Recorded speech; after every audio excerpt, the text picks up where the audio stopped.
నమస్కారం. నేను డాక్టర్ శ్రీనివాస్ చెలిమెల, సంస్కృతి ఆయుర్వేద క్లినిక్, సర్దార్ పటేల్ నగర్, కూకట్పల్లి నుంచి మాట్లాడుతున్నాను. ఈరోజు నేను డిస్కస్ చేసే టాపిక్ వచ్చేసి ఆర్థరైటిస్ గురించి మాట్లాడతాం. ఆర్థరైటిస్ అనేది ఇప్పుడు మనం చూసుకుంటే ఏంటంటే చాలా ఒక 15-20 ఇయర్స్ బ్యాక్ అనేది ఏంటంటే ఒక ఏజ్డ్ పర్సన్స్లో చూసేవాళ్ళం. అంటే 50-60 క్రాస్ అయిన వాళ్ళల్లో ఈ ఆర్థరైటిస్ అని చూసాం. అంటే దానికన్నా ముందు అసలు ఆర్థరైటిస్ అంటే ఏంటంటే ఇది 2 పదాల కలయిక, ఆర్థ్రో అండ్ ఐటిస్ అనేది. అంటే ఎక్కడైతే ఎముక జాయింట్స్ ఉంటాయో దాంట్లో వచ్చే ఇన్ఫ్లమేషన్నే ఆర్థరైటిస్ అంటాము. దీన్నే సాంస్క్రిట్లో కానీ ఆయుర్వేదంలో సంధివాతము అంటాం. అంటే 2 జాయింట్స్లో వచ్చే కలయిక దగ్గర వచ్చే వాపుని, అక్కడ కండరాల వాపుని మనము ఆర్థరైటిస్గా కన్సిడర్ చేస్తాము. ఇవి ఎన్ని రకాలుగా ఉంటుంది అంటే ఆస్టియో ఆర్థరైటిస్ అంటాము. అంటే పర్టికులర్గా ఒక జాయింట్, లైక్ ఎస్పెషల్లీ మోకాళ్ళల్లో అరిగిపోతే దాన్ని ఆస్టియో ఆర్థరైటిస్ ఆఫ్ నీ జాయింట్స్ అంటాము. అలానే రుమటాయిడ్ ఆర్థరైటిస్ అంటాము. అంటే ఇది బ్లడ్లోనే ఇమ్యూనిటీ దెబ్బతినడం వల్ల యాంటీజన్స్ పెరిగి ఏ జాయింట్, శరీరంలో ఎక్కడ జాయింట్ ఉన్నా ఆ ఆర్టికులర్ కార్టిలేజ్ని డ్యామేజ్ చేసేదని ఆ రుమటాయిడ్ ఆర్థరైటిస్ అంటాము. అలానే సోరియాటిక్ ఆర్థరైటిస్, పెరే ఆర్థరైటిస్, స్పాండిలైటిస్ ఇవన్నీ కూడా ఆర్థరైటిస్ కిందనే కన్సిడర్ అవుతుంది. అంటే లిటరల్గా చెప్పాలి అంటే ఎక్కడైతే ఎముకలు 2 బోన్స్ కలయికలో జరిగే డ్యామేజ్, రాపిడి, దానివల్ల వాపు, పెయిన్ వచ్చేదాన్నే, ఇన్ఫ్లమేషన్ వచ్చేదాన్ని ఆర్థరైటిస్ అంటాం. దీన్నే ఆయుర్వేదంలో కూడా సంధివాతము అంటాము. కానీ ఇక్కడ ఆయుర్వేద కాన్సెప్ట్స్ ప్రకారం ఏంటంటే వాతం పెరిగినప్పుడు, అంటే మనము ఎక్కువ వాకింగ్ చేయటం కానివ్వండి, కొన్ని సందర్భాల్లో అతి చేయటం వల్ల కూడా, అతిగా వాకింగ్ చేయటము, ఎక్కువసేపు నిలబడటము, అధిక బరువు వల్ల ఎముకల మీద ప్రెషర్ పడ్డము, ఆ వాతాన్ని ప్రేరేపించే ఫుడ్స్ లైక్ ఎక్కువగా ఈ బాడీకి ఈ టైం టేకింగ్ డైజెస్ట్ అయ్యే foods like non veg items కానివ్వండి, పికిల్స్ కానివ్వండి, వంకాయ, ఆలుగడ్డలు, చింతపండు, పెరుగు, ఇలాంటి ఫుడ్స్ ఏవైతే వాళ్ళని ఇంకా వాతాన్ని ప్రేరేపించే ఉంటాయో ఈ ఫుడ్స్ వల్ల కూడా శరీరంలో ఈ ఇన్ఫ్లమేషన్, అంటే డ్రైనెస్ వల్ల ఇన్ఫ్లమేషన్ పెరుగుతుంది. అసలు సంధి వాతము అంటున్నాము. వాతం అంటే ఏంటి డాక్టర్ గారు అంటారు. వాతము అంటేనే దాంట్లో వాగతి గంధ అంటాం. అంటే దేనికైతే చలనం ఉంటుందో దాన్ని వాతము, వాయువు అంటాం. మన శరీరంలో ప్రతి జాయింట్ చలనం ఉంటేనే మనం యాక్టివ్గా ఉండగలుగుతాం. బట్ అతిగా జరిగినప్పుడు, అసలు జరగనప్పుడే ప్రాబ్లము.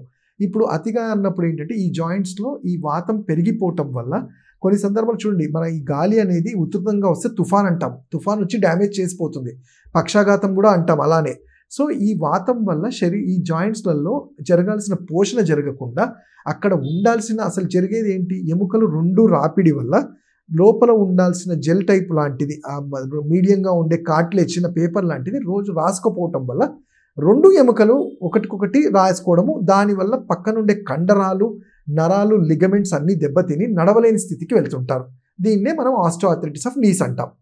సరే, మరి ఎవరిలో వస్తుంది ఇది? మెయిన్గా ఎవరైతే అధిక బరువు ఉన్న వాళ్ళు, కొంచెం ఏజ్డ్ వాళ్ళల్లో, అంటే వియర్ అండ్ టియర్ అంటాము. అలానే నేను ఇంతకుముందు చెప్పినట్టు ఎక్కువ మెట్లు ఎక్కడాలు, దిగడాలు, నిలబడి ఉండడాలు, స్మోకింగ్, ఆల్కహాల్ చేసే వాళ్ళలో చూస్తూ ఉంటాం. జనరల్గా ఆడవాళ్ళలో కూడా, ఒబేస్ ఉన్న వాళ్ళలో కూడా చూస్తుంటాం. అంటే దీనికి కారణాలు చూసుకుంటే బాడీలో కావాల్సిన కాల్షియం కానీ, ప్రోటీన్స్ కానీ, మినరల్స్ సరిగ్గా పోషకాహారాలు లేకపోవటము, కండరాల శక్తి తగ్గిపోవటం వల్ల కూడా చూస్తూ ఉంటాం. మరి డాక్టర్ దీన్ని గుర్తించడం ఎలా? నొప్పి ఒకటేనా అంటే కొన్ని సందర్భాల్లో ఎముక అరిగే వరకు నొప్పి తెలియదు. అంటే మనం చూస్తుంటాం, మనసు ఏం చెప్తుంది అంటే నేను కొండలైనా ఎత్తేస్తాము, ఏం కాదంటాం. కానీ నొప్పి అని చెప్పేది ఆయుర్వేద భాషలో అది లాస్ట్ సిమ్టమ్. మన శరీరంలో నొప్పి అంటే శరీరం చేసుకోవాల్సినంత చేసుకోక దాంతో కానప్పుడే అది నొప్పిగా బయటపడుతుంది. ఇక్కడ జరిగేది ఏంటి, ఒక ఎముక అరగాలంటే ఒక 3 నుంచి 4 సంవత్సరాలు పడుతుంది.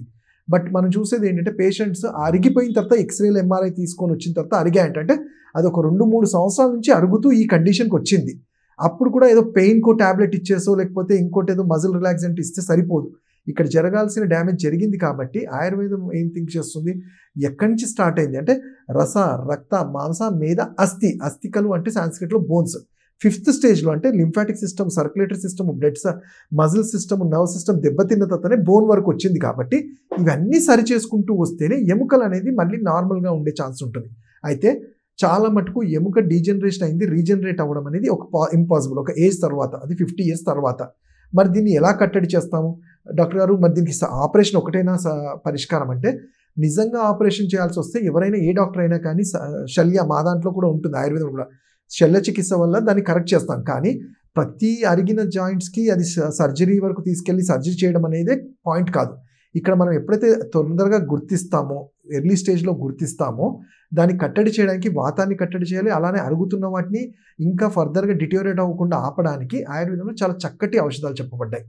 అయితే దాన్ని గుర్తించడం ఎలా అంటే, ఫస్ట్ ఆఫ్ ఆల్ పేషెంట్ చూస్తున్నప్పుడే కొంచెము బో షేప్డ్ నీ జాయింట్స్ ఉంటాయి.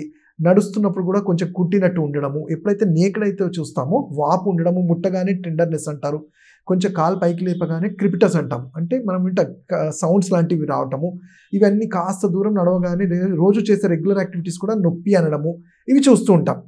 వీటితో పాటు క్లియర్గా తెలిసిపోతుంది. బట్ ఇంకా మనకి క్లారిటీ రావాలన్నప్పుడు మోడర్న్ టెక్నాలజీలకి ఎక్స్రేస్ లాంటిది, బ్లడ్ టెస్ట్లో ఏమన్నా రుమటిక్ ప్రాబ్లమ్స్ ఉన్నాయా ఇవి చూసుకోగలిగితే మనకి ఇంకా ఈజీగా అర్థమవుతుంది. మరి వీటికి ఇంతకుముందు సర్జరీ ఏం కాకుండా మరి ఆయుర్వేదంలో ఎలా చేస్తాము అంటే, ఫస్ట్ వాతాన్ని కట్టడి చేయడానికి మన ఫుడ్లో మనము అసలు ఏం చేస్తున్నాం అనేది దాని మీద మనము ఫోకస్ చేయాల్సి ఉంటుంది. అంటే వాతాన్ని తగ్గించుకొని ఈజీగా డైజెస్ట్ అయ్యే ఫుడ్, లైక్ మోషన్ రెగ్యులర్ అయ్యే ఫుడ్, అలానే ఒబేసిటీ లేకుండా ఉండి హార్మోనల్ ఇంబ్యాలెన్స్ లేకుండా వాటిని కట్టడి చేస్తూ, దీనికి కావాల్సిన పోషకం అంటే జాయింట్కి కావాల్సిన, కండరానికి కావాల్సిన పోషణ జానుబస్తి అంటాం. అంటే జాను అంటే సాంస్క్రిట్లో మోకాల్ని అంటాం.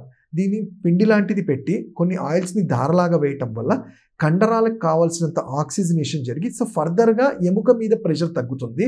అలానే కొన్ని పొట్లీలు అంటాము, అంటే కొన్ని రకాల ఔషధాలని మనకి లైక్ మునగాకు కానివ్వండి, వావిలాకు కానివ్వండి, ఆముదమాకు, చింతాకు, వీటిని కొన్ని ఔషధాలతో కలిపి పొట్లీలాగా చేసి ఆయిల్లో డిప్ చేసి ఈ కండరాల మీద పెట్టడం వల్ల వాసోడైలేషన్, అంటే ఏదైతే ఆ మాలిక్యూల్స్ ఎప్పుడైతే అప్లై చేస్తామో స్కిన్ సెల్స్లో ఆ అబ్జర్వ్ చేసిందంతా అబ్జర్వ్ అవ్వకపోవచ్చు, కానీ ఒక 10-15 ml ఎప్పుడైతే పోర్స్ అబ్జర్వ్ అవుతాయో అక్కడ ఆక్సిజనేషన్ జరిగి సర్క్యులేషన్ ఇంప్రూవ్ అయ్యే ఛాన్సెస్ ఉంటాయి.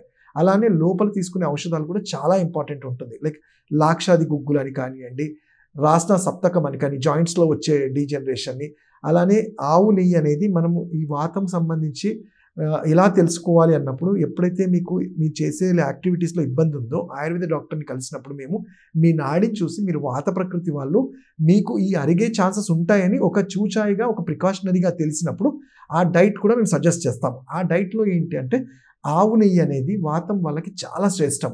గేదె నెయ్యి కన్నా ఆవు నెయ్యి రోజు ఒక చెంచాడు అన్నంలో తీసుకోవడము, అలానే సజ్జలు లాంటివి, అండ్ మనకి ఈజీగా దొరికే మునగాకుని పప్పుల్లో వాటిలో వేసుకోవడము, నాన్ వెజిటేరియన్స్ అయితే మాంసరసం అంటాం, బోన్ సూప్ లాంటిది, పిప్పళ్ళు అంటాం, అంటే మిరియాలే పెద్దగా ఉండే మిరియాలని పౌడర్ లాగా చేసుకొని రోజు కొంచెం కూరల్లో వేసుకోవడము, అలానే పాలు లాంటివి, ఇలాంటివి మునగాకు తీసుకోవడము, వీటన్నిటి వల్ల కూడా ఏంటంటే మోకాళ్ళకి కానీ ఎక్కడైనా ఏ జాయింట్స్లో కూడా ఈ డీజనరేషన్ తగ్గి వాతాన్ని కట్టడం చేయడంతో పాటు రీజనరేట్ కొంతవరకు కండరాలు ఇవన్నీ అయ్యేందుకు ఆ పట్టు ఏదైతే స్టిఫ్నెస్ ఉంటుందో శరీరంలో ఇన్ఫ్లమేషన్ పెరిగినప్పుడు ఈ పెయిన్స్ ఉంటాయి.